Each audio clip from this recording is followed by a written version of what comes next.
Swastiastu. Perkenalkan, nama saya Ketut Ayu Putriasih, NIM 2511021012, Prodi Pendidikan Sastra Agama dan Bahasa Bali, jurusan Dharma Acarya. Di sini saya akan membahas tentang materi Trihita Karana dalam kepemimpinan. Bali, pulau dewata yang mempesona. Bukan hanya sekedar tentang keindahan alam dan budaya, tetapi juga tentang filosofi hidup yang mendalam. Trihita Karana. Filosofi ini yang menekankan keseimbangan antara hubungan dengan Tuhan, sesama manusia, dan alam. Memiliki relevansi yang kuat dengan konsep kepemimpinan yang efektif. Seorang pemimpin yang baik harus mampu menyeimbangkan ketiga aspek ini untuk menciptakan harmoni dan kesejahteraan bagi semua.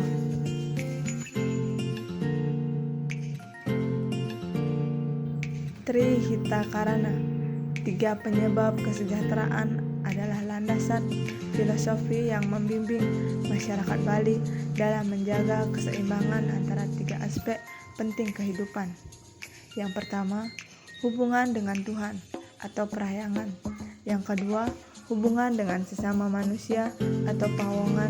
Dan yang ketiga, hubungan dengan alam atau palemahan. Filosofi ini bukan hanya sekedar kata-kata bijak, tetapi merupakan kompas moral yang memadu setiap tindakan, setiap keputusan, dan setiap interaksi dalam kehidupan sehari-hari. Mari kita selami lebih dalam makna Trihita Karana dan bagaimana filosofi ini dapat menginspirasi kita semua untuk menciptakan kehidupan yang lebih bermakna dan berkelanjutan. Perahyangan adalah dimensi spiritual dari Trihita Karana yang menekankan pentingnya menjaga hubungan yang harmonis dengan Tuhan, Sang Pencipta alam semesta. Masyarakat Bali meyakini bahwa segala sesuatu yang ada di dunia adalah anugerah dari Tuhan, dan sebagai ungkapan syukur, mereka secara rutin melakukan persembahan, berdoa, dan berpartisipasi dalam upacara keagamaan. Pura, tempat suci umat Hindu Bali, adalah pusat dari kehidupan spiritual mereka. Setiap pura memiliki sejarah, arsitektur, dan fungsi yang unik. Tetapi semuanya memiliki satu tujuan yang sama, yaitu untuk menghubungkan manusia dengan yang ilahi.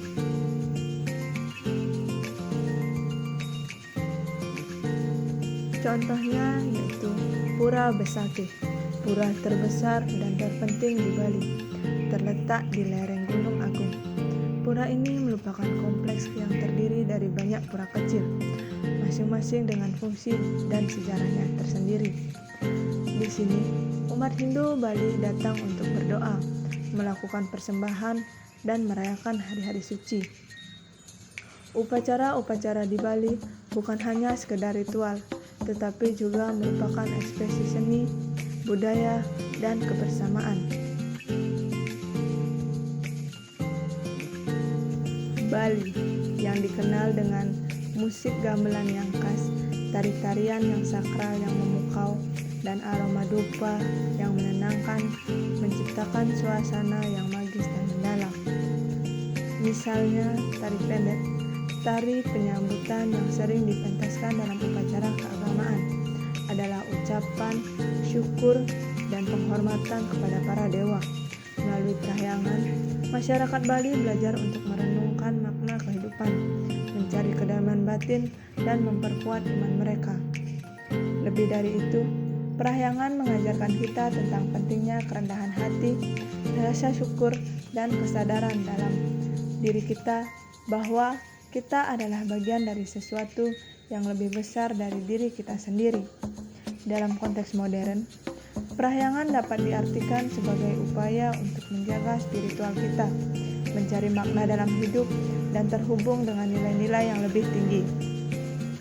Terlepas dari agama atau kepercayaan yang kita anut, Ini bisa berarti meluangkan waktu untuk meditasi, refleksi diri, atau melakukan kegiatan yang memberikan kedamaian dan kebahagiaan.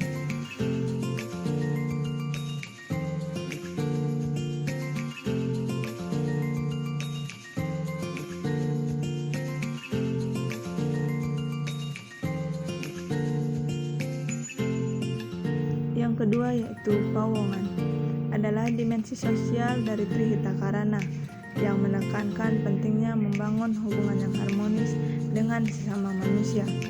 Masyarakat Bali menjunjung tinggi nilai-nilai kebersamaan, toleransi, saling menghormati, dan gotong royong. Gotong royong atau bekerja bersama-sama untuk mencapai tujuan bersama adalah inti dari kehidupan bermasyarakat di Bali, dari membangun rumah hingga menggelar upacara pernikahan. Masyarakat Bali selalu bahu-membahu, saling membantu dan meringankan beban satu sama lain.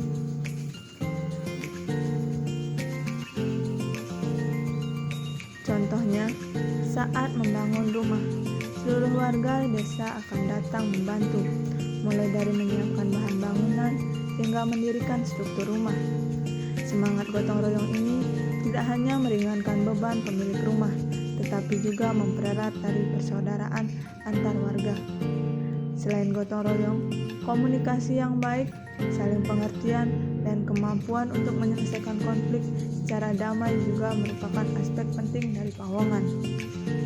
Masyarakat Bali memiliki tradisi musyawarah, di mana mereka berkumpul untuk membahas masalah-masalah penting dan mencari solusi yang terbaik untuk semua pihak.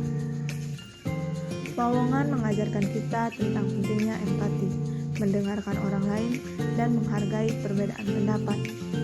Dalam era globalisasi ini, pawongan menjadi semakin relevan karena kita dituntut untuk berinteraksi dengan orang-orang dari berbagai latar belakang, budaya, dan keyakinan. Dengan mengamalkan pawongan, kita dapat membangun masyarakat yang lebih inklusif, adil, dan damai. Dan yang ketiga yaitu palemahan. Palemahan adalah dimensi lingkungan dari Trihitakarana yang menekankan pentingnya menjaga hubungan yang harmonis dengan alam. Masyarakat Bali menyadari bahwa alam adalah sumber kehidupan yang harus dijaga kelestariannya untuk keberlangsungan generasi mendatang. Mereka menghormati alam melalui berbagai upacara adat seperti upacara tumpak udoh yang ditunjukkan untuk tumbuh-tumbuhan dan upacara tumpak kandang yang ditunjukkan untuk hewan ternak. Sistem irigasi tradisional Subak adalah contoh nyata bagaimana masyarakat Bali hidup selaras dengan alam. Subak bukan hanya sekedar sistem irigasi, tetapi juga merupakan organisasi sosial yang mengatur pembagian air secara adil dan berkelanjutan. Melalui Subak, masyarakat Bali belajar untuk mengelola sumber daya alam secara bijak, menjaga kesuburan tanah, dan melestarikan keanekaragaman hayati. Subak telah diakui oleh UNESCO sebagai warisan budaya dunia karena keunikan dan keberhasilannya dalam menjaga keseimbangan antara manusia dan alam. Palemahan mengajarkan kita tentang pentingnya kesadaran lingkungan, tanggung jawab terhadap alam, dan gaya hidup yang berkelanjutan. Dalam menghadapi perubahan iklim dan kerusakan lingkungan, palemahan menjadi semakin penting sebagai panduan untuk menjaga bumi tetap layak huni bagi generasi mendatang. Ini bisa berarti mengurangi penggunaan plastik, menghemat energi, menanam pohon, atau mendukung produk-produk ramah lingkungan.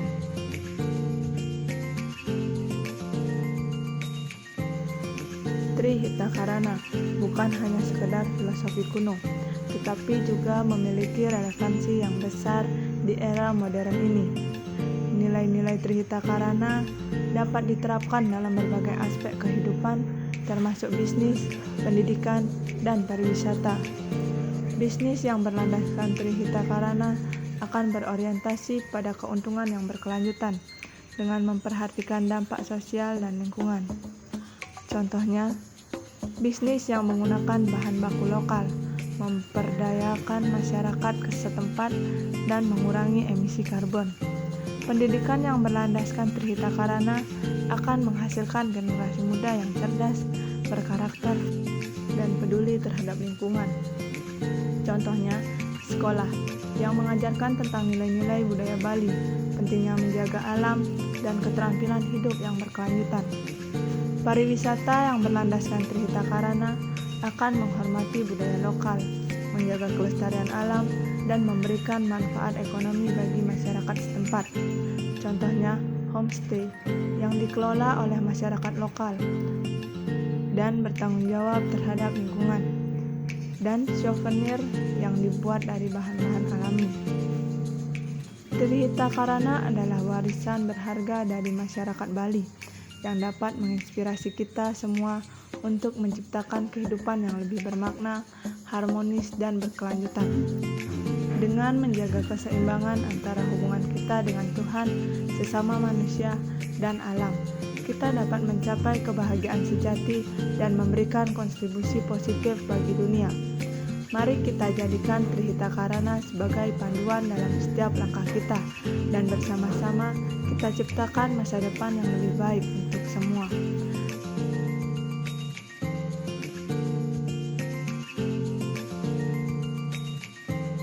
Dengan mengamalkan Trihita Karana, kita dapat menciptakan Bali yang lebih indah, lebih harmonis, dan lebih sejahtera. Dalam konteks kepemimpinan, Trihita Karana mengajarkan bahwa seorang pemimpin sejati harus memiliki visi dan holistik, mampu menginspirasi dan memotivasi orang lain, serta bertindak dengan integritas dan tanggung jawab. Kepemimpinan yang berlandaskan pada filosofi ini akan menciptakan dampak positif yang berkelanjutan bagi masyarakat dan lingkungan.